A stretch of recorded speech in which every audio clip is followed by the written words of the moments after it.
सभी मित्रों को गणेश चतुर्थी की हार्दिक शुभकामनाएं। चलिए गणेश चतुर्थी की व्रत कथा आरंभ करते हैं। एक बार भगवान गणेश और माँ पार्वती नदी के किनारे बैठे थे। माँ पार्वती ने इस दौरान वक्त बिताने के लिए शिवजी से चौपड़ खेलने की विनती की। शिवजी भी खेलने के लिए तैयार हो गए, लेकिन यहाँ पर सबसे बड़ी दुविधा ये पैदा हुई कि आखिर इस खेल में हार जीत का फैसला कौन करेगा।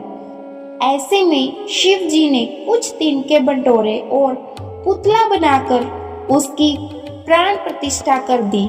इसके बाद उन्होंने पुतलों से ये विनती की कि बेटा, तुम इस खेल को देखना और हार जीत का सही फैसला करना। शिव जी और पार्वती जी ने इसके बाद ये खेल खेलना शुरू किया। उन्होंने ये खेल 3 बार खेला, मगर तीनों बार ही पार्वती जी जीत गई और शिव जी की हार हुई। अब फैसले की घड़ी थी। फैसला हुआ। इस दौरान पार्वती जी को विजयी बनाने की जगह लड़के ने शिव जी को विजयी घोषित कर दिया।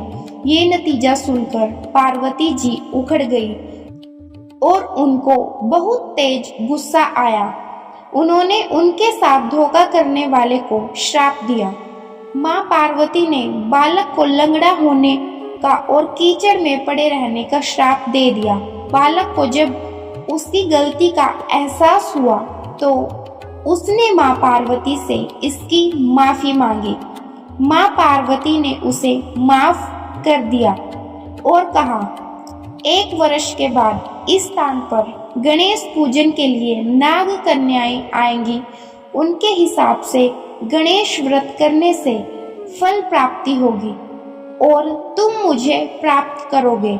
1 साल के बाद वहां पर नाग कन्याएं आई तो बालक ने उनसे गणेश भगवान के व्रत की जानकारी ली। पूरे विधि विधान से शख्स ने 21 दिन पूजा पाठ किया। ऐसा करने से भगवान गणेश प्रसन्न हुए और बालक ने भगवान गणेश से कहा कि वो उसे इतनी ताकत दे दे कि वो अपने पैरों पर खड़ा हो सके और अपने माता पिता के साथ कैलाश जा सके। ये व्रत कथा इतनी ताकतवर है कि शिव जी को भी इस व्रत कथा का पालन करना पड़ा था। दरअसल खेल के दौरान बालक द्वारा गलत परिणाम की घोषणा करने के बाद माँ पार्वती सिर्फ उस बालक से ही परेशान नहीं हुई थी, बल्कि शिव जी से भी पार्वती जी काफी क्रोधित हो गई थी। ऐसे में जब कैलाश पर्वत पर पहुंचकर बालक ने शिव को ये कथा बताई तो शिव जी ने भी गणेश भगवान का 21 दिन का व्रत रखा। इससे माँ पार्वती प्रसन्न हुई और शिव जी को लेकर उनका जो गुस्सा था वो भी शांत हो गया। बोलो गणपति बप्पा मोरया। हर हर महादेव।